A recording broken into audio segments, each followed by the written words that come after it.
Vishnubhai, luxury એટલે શું? ઘણા લોકો માને છે કે જે લક્ઝરી છે એ મોંઘું છે. મારા મતે લક્ઝરીનો અર્થ માત્ર મોંઘી વસ્તુ નથી. લક્ઝરી એટલે એવો અનુભવ જે તમને સ્પેશિયલ ફીલ કરાવે.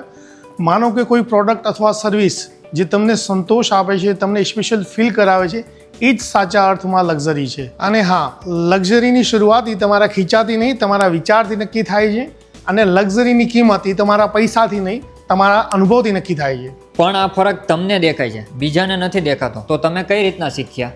ખરેખર કહું તો આ સમજ મને એક જ દિવસમાં નથી આવી. ઘણા લોકોની જેમ હું પણ એવું માનતો હતો કે લક્ઝરી એટલે મોંઘું.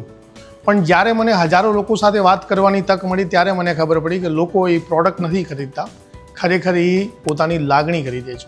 અમારે ત્યાં કોઈ પરફ્યુમ લેવા માટે નથી આવતું. એ પોતાના લગ્નના દિવસને ખાસ બનાવવા માટે આવે છે, પોતાને આત્મવિશ્વાસને વધારવા માટે આવે છે. અને એ ગિફ્ટ લેવા માટે નથી આવતું. એ પોતાની લાગણીઓને સંબંધને વધુ મધુર બનાવવા માટે અમારી પાસે આવે. ત્યારે મને સમજાયું કે લક્ઝરીનો સંબંધ માત્ર પૈસા સાથે નથી, એ વ્યક્તિના લાગણી અને અનુભવ સાથે છે.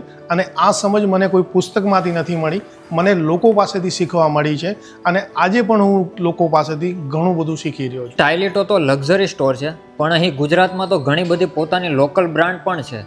તો લોકોએ શા માટે લક્ઝરીમાં જવું જોઈએ? સૌથી પહેલાં હું એટલું કહીશ કે ગુજરાતમાં લોકલ બ્રાન્ડ્સનું બી પોતાનું એક અલગ મહત્વ છે. અને ઘણી બધી લોકલ બ્રાન્ડ્સ અત્યારે બહાર આવી રહી છે, સારું પરફોર્મ કરી રહી છે, જે આપણી માટે ગર્વની વાત છે. સવાલ લોકલ કે લક્ઝરીનો નથી, સવાલ એ છે કે તમારી જરૂરિયાત શું છે. જો તમને માત્ર એક પ્રોડક્ટ જોઈએ તો ઘણા વિકલ્પો મળી જશે, પરંતુ જો સારી ક્વોલિટી અને બેસ્ટ પરફોર્મ કરી શકે, સાથે એક સારો અનુભવ અને બેસ્ટ એક્સપિરિયન્સ જોઈએ, તો એની માટે લોકો બ્રાન્ડ તરફ જાય છે. મારા માટે વાત લોકલ કે ઇન્ટરનેશનલની નથી. જો કોઈ લોકલ બ્રાન્ડ્સ ગ્રાહકને એવો જ અનુભવ આપી શકે તો એ બ્રાન્ડ પણ મારા માટે લક્ઝરી બ્રાન્ડ છે. આખરે ગ્રાહક એ બ્રાન્ડ નહીં, પોતાનો અનુભવ ખરીદે છે. તમે આ બિઝનેસને ક્યાં જોવો છો? આવનારા ટાઈમમાં લક્ઝરીનું ઇન્ડિયામાં શું ફ્યુચર છે? મારા મત પ્રમાણે ભારતમાં બ્યુટી, ફ્રેગ્રન્સ અને લાઇફસ્ટાઇલ ઇન્ડસ્ટ્રીનું ખૂબ જ ઉજ્જવળ ભવિષ્ય છે. પહેલાં લોકો માત્ર પ્રોડક્ટ ખરીદતા હતા, પરંતુ હવે તેઓ પ્રોડક્ટની સાથે વિશ્વાસ, અનુભવ અને પર્સનલાઇઝેશનમાં ધ્યાન આપે છે. આગામી વર્ષોમાં ભારતમાં આનું પ્રમાણ વધુ વધશે. મને લાગે છે કે હવે માત્ર દુકાન ચલાવવાનો સમય નથી, પરંતુ એક્સપિરિયન્સ બનાવવાનો સમય છે. જે બ્રાન્ડ ગ્રાહકને સમજશે, એની જરૂરિયાત પ્રમાણે એમને અનુભવ આપશે, એ જ લોકો હવે આવનારા સમયમાં આગળ વધશે. જ્યાં સુધી અમારા બિઝનેસની વાત છે, હું તેને માત્ર એક સ્ટોર તરીકે નથી જોઈ રહ્યો. હું તેને એક એવી બ્રાન્ડ તરીકે જોવા માંગુ છું, જ્યાં કોઈ પણ કસ્ટમર આવે એને માત્ર પ્રોડક્ટ નહીં, સાચી યોગ્ય સલાહ, યોગ્ય માર્ગદર્શન અને એક સારો અનુભવ મળે. અમે જોયું કે સ્કિન કેર કરતી વખતે લોકો મેજર ભૂલ કરે છે, એ રેન્ડમ શોપિંગ કરે છે અને આખી ફેમિલી એક જ સ્કિન કેર યુઝ કરે છે.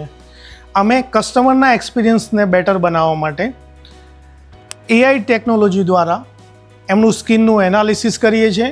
અને એનાલિસિસ કર્યા પછી એમની એક સાચી રિપોર્ટ જનરેટ થાય છે. એ રિપોર્ટના બિહાફ ઉપર અમે કસ્ટમરને એમનું સાચું સ્કિન કેર સજેસ્ટ કરીએ છીએ.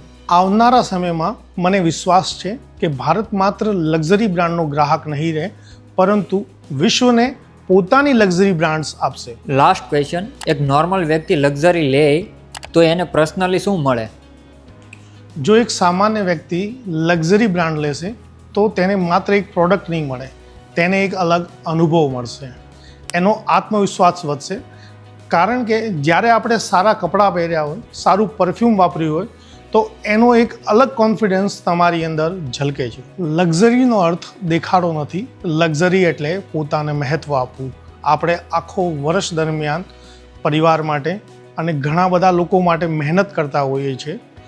ત્યારે પોતાને આપેલું મહત્ત્વ, પોતાનામાં કરેલું ખર્ચ, એ મારા મતે એક રોકાણ છે. હું હંમેશા એક વાત કહું છું કે લોકો તમારી પાસે તમારી વાતોથી નહીં, તમારી હાજરીથી પ્રભાવિત થાય છે. તમારું સારી ફ્રેગ્રન્સ, સારું પ્રેઝન્ટેશન અને સારી ગ્રૂમિંગ એ તમારી હાજરીને વધુ યાદગાર બનાવે છે. લક્ઝરી બ્રાન્ડ તમને માત્ર પ્રોડક્ટ નથી આપતું, પરંતુ ક્વોલિટી, આત્મવિશ્વાસ, અનુભવની સાથે તમને પોતાની કિંમત સમજવાનો એક નવો અહેસાસ આપે છે.